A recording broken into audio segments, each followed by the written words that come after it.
Hi friends, last video we have discussed Wyatt and Savart law and its application to derive magnetic field along the axis point of current carrying loop.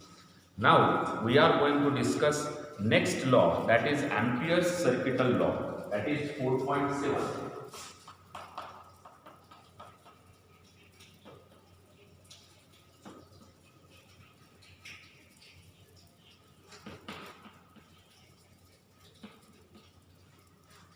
Ampere's circuital law is an appealing way to derive magnetic field due to a straight long conductor. It is similar to that of the Wyatt and Savart law, but here it is too much simplified, or it's easy. We have studied Coulomb's law in electrostatics, and then we also studied Gauss's law in electrostatics.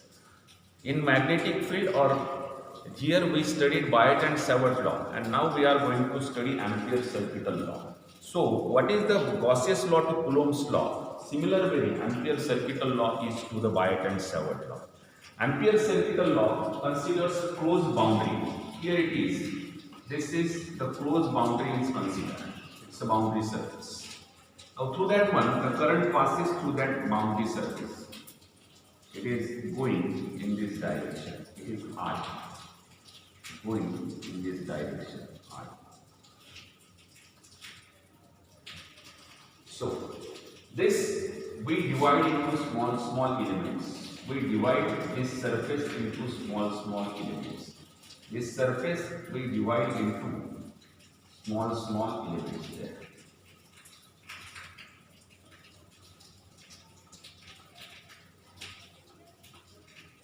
Now, because of this one, current carrying boundary, magnetic field is produced. We consider tangential component. It is B tangential to one such a dl. This is one dl, and to that one, B tangential we consider.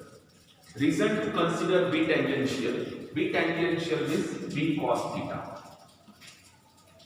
When these two are, theta is equal to, and in this one, we are taking it, product of B tangential and dl, that means that B dot dl.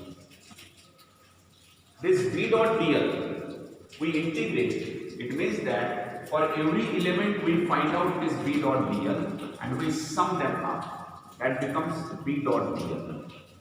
We integrate it over a complete surface, which is equal to mu times current traversed through the closed loop. This is the statement of Ampere's circuital law. We say that integration of B dot dl over a closed loop is equal to mu 0 times current passing through the closed loop. This is called as Ampere's circuital law. This is a simple law. Whenever we apply it, its applications are more because it is a simple when situation is symmetric. Now let's see. Whenever we are applying this law, we consider three things to simplify it. One is that B is normal. It is a tangential. We call one is B is tangential. Meaning is that angle between DL and B. B is a tangential. That is B dot DL is equal to B DL cos theta, which is equal to B DL. It indicates that theta is equal to 0. Theta between B and DL is 0. B tangential. Second case we consider it is a B normal. B normal, once again, B dot dl, which is equal to B dl sin theta, which is equal to 0 because theta is equal to 0. Second thing we consider B normal. Third thing we consider B is equal to 0. B vanishes. In these three situations, even though B, for any general B, we can resolve it into B tangential and B normal component.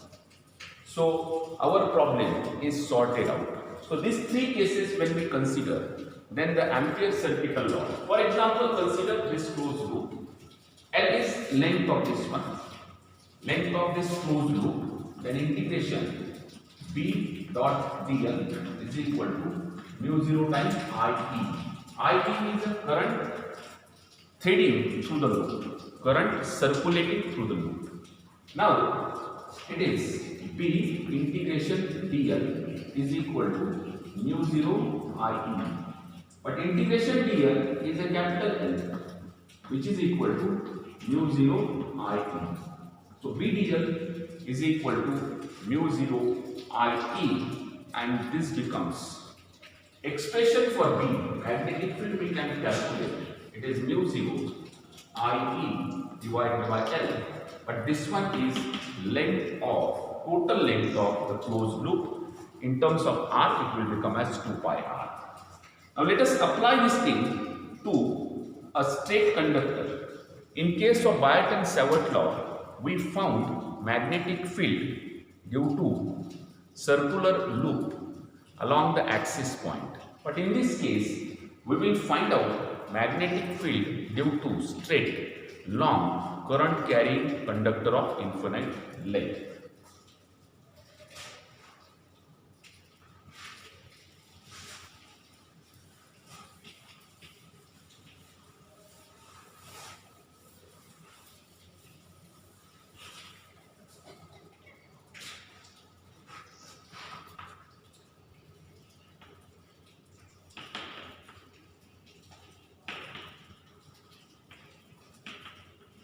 Straight,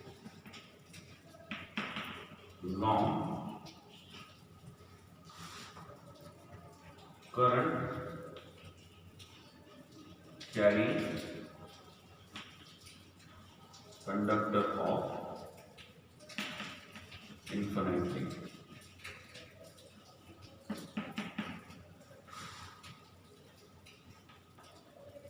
Consider the current passing through this one.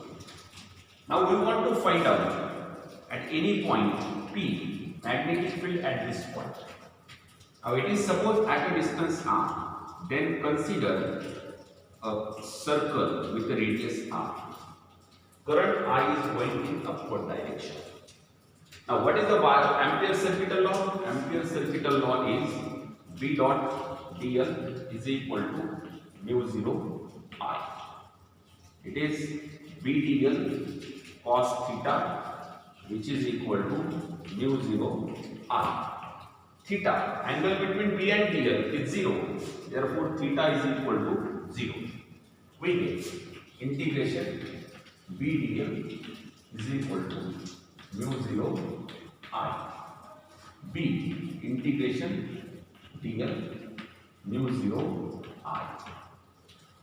Integration is along the circumference. When I am taking small element of circumference, and when I integrate it, it becomes 2 pi r.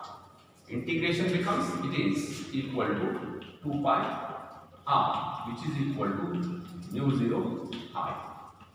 B is equal to mu 0 I divided by 2 pi r. This is the expression for magnetic field at point P due to a straight, long, current carrying conductor of infinite length. Now in this case, we can see this one. This is, first thing, this magnetic field is obeying cylindrical symmetry. What does it mean? It obeys cylindrical symmetry. First thing, it is having cylindrical symmetry.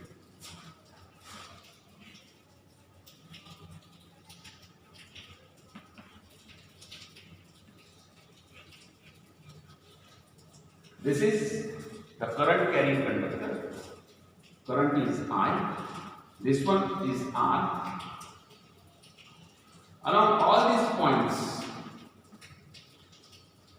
on the circle, the magnetic field is same because it depends inversely on R. Current will not change, R will not change. At all points, it is equal. Similarly, another point I take it here again. 1, 2, 3, 4. On this circle, again, at all points on the circumference of this circle, magnetic field is same. When I make cylinder out of it, at any point of this cylinder, on the surface of the cylinder, magnetic field due to current I is same. Therefore, it is called as, this field is having cylindrical symmetry because at all points of the cylinder magnetic field is same. This is the first point in this one, that the B due to straight long conductor of infinite length carrying current I is cylindrically symmetric. Second one, second point in this one is that this field, the field which is there, if the current is in upward direction, already we have seen in this case the magnetic field is a circle. So all these magnetic fields, all these are concentric circles. By keeping straight conductor as an axis of this one, it means that these all, they have closed loop. Magnetic field, it forms closed loop. In case of electrostatic, these are the field lines. These are the magnetic field lines. They form closed loop because magnetic field is concentric circles. In case of electrostatic, magnetic field line, it starts from positive charge and ends at negative charge. It does not form closed loop. This is the difference between magnetic field lines and electric field lines. Next point, third one. You can see B is equal to mu 0 I divided by 2 pi R. It implies B is directly proportional to R. If the current does not change, B will not change. But B is inversely proportional to this R. R is a distance from the current carrying conductor. It is not the length of conductor. Even though the length of conductor is infinite, the magnetic field is a finite. Only at the edge, at the end, the magnetic field, or very close to this one, when we are coming closer to this one, very close or on the conductor itself, magnetic field becomes infinite. Because R is equal to 0, then it goes infinite. So when on the surface, magnetic field is infinite. These are the characteristics of this magnetic field. Fourth one, the direction of magnetic field is given by right hand rule. Always I say, right hand rule, it means that if the stretched thumb indicates the direction of current, then curled finger denotes the direction of magnetic field. It means that whenever it is anti-clockwise, field direction is anti-clockwise, it is upward. If it is a clockwise, it is downward. So the direction of magnetic field is given by right hand thumb rule. That's all for Ampere circuital law. Thank you.